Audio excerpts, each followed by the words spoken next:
Assalamualaikum warahmatullahi wabarakatuh. Kepada puan saya iaitu Puan Siti Nur Zulaika binti Mak Rashid, saya Muhammad Islam bin Abdullah ingin membuat pengucapan awam yang bertajuk apa itu gangguan kitaran uril. Tahukah anda gangguan kitaran uril adalah sekumpulan gangguan genetik yang berkaitan yang boleh menyebabkan gejala neurologi yang serius dalam beberapa hari pertama kehidupan. Dalam kes yang kurang teruk, gejala muncul kemudian pada kanak-kanak atau dewasa.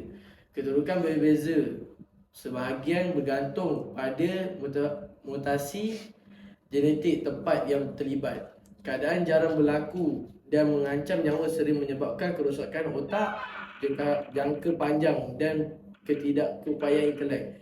Walau bagaimanapun, diagnosis dan rawatan keadaan ini telah bertambah baik dalam beberapa tahun kebelakangan ini. Okey, kimia kitaran uril juga boleh menjadi agak menakutkan. Walau bagaimana, idea utama ialah kitaran uril adalah proses biokimia pelbagai langkah yang digunakan oleh badan untuk membuat menyingkirkan bahan-bahan buangan tertentu. Badan sentiasa perlulah memecah protein ini, mungkin datang daripada protein berlebihan yang diambil melalui makanan atau sebagai protein daripada sel-sel lama badan yang digantikan. Apabila protein pecah dalam badan, ia menghasilkan bahan buangan yang dipanggil amonia. Masalah amonia ialah agak toksik dan sukar untuk dikumuhkan dan selamat. Jadi badan mempunyai proses yang dipanggil kitaran uril yang menukarkan amonia kepada bahan kimia kurang toksik dipanggil uril. Ini berlaku terutamanya di hati. Di sini berbagai protein khusus memungkinkan satu siri tindak balas yang akhirnya menghasilkan pembentukan uril. Dari situ uril dilepaskan ke dalam aliran darah. Akhirnya ia bergerak ke buah pinggang di mana keluar dari badan melalui air kencing. Gangguan kitaran uril dianggap menjejaskan kira-kira 1 daripada 35,000 bayi. Walau bagaimanapun, bilangan ini mungkin lebih tinggi jika seorang menganggap kecacatan separa. Gangguan kitaran uril termasuk dalam kategori penyakit yang lebih besar yang dipanggil ralat metabolisme bawaan. Terdapat pelbagai jenis kecacatan yang boleh diwarisi dalam masa pada mana-mana protein berikut yang boleh menyebabkan gangguan kitaran uril, antaranya karbonia phosphate. Ini membuat perbezaan dalam keturutan gejala seseorang. Gangguan kitaran uril kebanyakan menyebabkan gejala yang amat menjejaskan otak dan sistem saraf. Gejala khusus dan keturukan gangguan kitaran uril berbeza-beza berdasarkan keturukan, kecacatan genetik dan enzim khusus yang terlibat. Setengah orang mempunyai protein yang tidak berfungsi sama sekali atau berfungsi dengan sangat teruk. Seorang yang mempunyai salah satu daripada jenis kecacatan ini dalam 5 protein. 5 protein pertama akan mengalami gejala yang lebih teruk daripada gangguan kitaran uril. Pada orang yang mengalami kecacatan kitaran uril yang teruk, amonia mula terkumpul di dalam badan dan tempoh yang baru lahir. Bayi ini kelihatan normal semasa lahir, tetapi mereka tidak lama lagi menjadi agak sakit.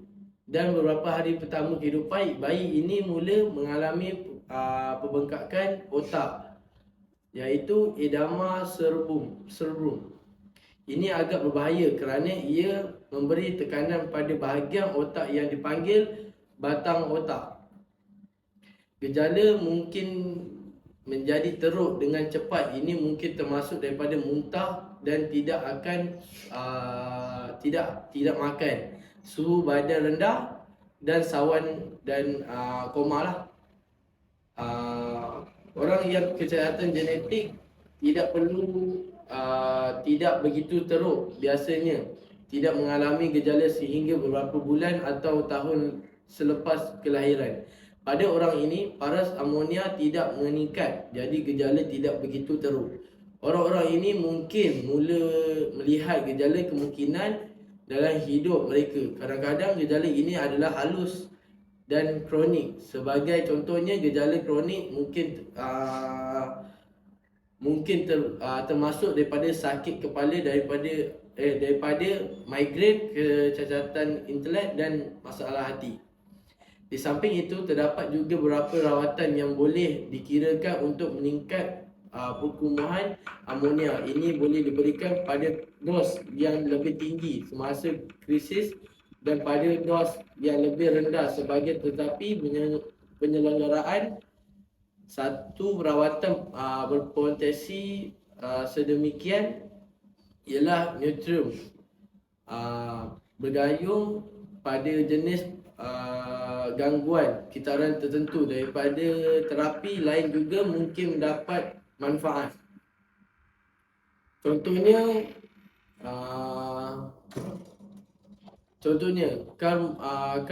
karbamilmatat boleh menjadi sangat berkesan untuk merawat gangguan kitaran oral jenis NAGS. Okey. Ia mungkin perlu mengurangkan secara mendadak jumlah pengambilan protein untuk masa yang terhad. Dalam jangka panjang, pesakit perlulah mengikut diet rendah protein. Mereka juga mungkin memerlukan suplemen khusus dengan asid amonia, vitamin dan mineral tertentu. Okey, itu saja. Sekian, terima kasih. Ada apa-apa soalan? Saya ada soalan. Saya. Ya. Soalan saya adalah kitaran oral tu, apakah sisa yang akan dikeluarkan? Okey, terima kasih. Sisa yang akan keluarkan adalah air kencing. Oh, macam tu.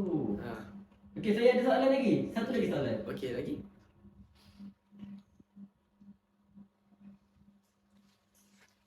Untuk penyakit gangguan kitaran oral ni, adakah ia akan menyebabkan jangka masa yang lama? Ya, agak masa panjang enggak lah. Oh, okey. Itu saja daripada saya. Terima kasih. Okey, sekian, terima kasih.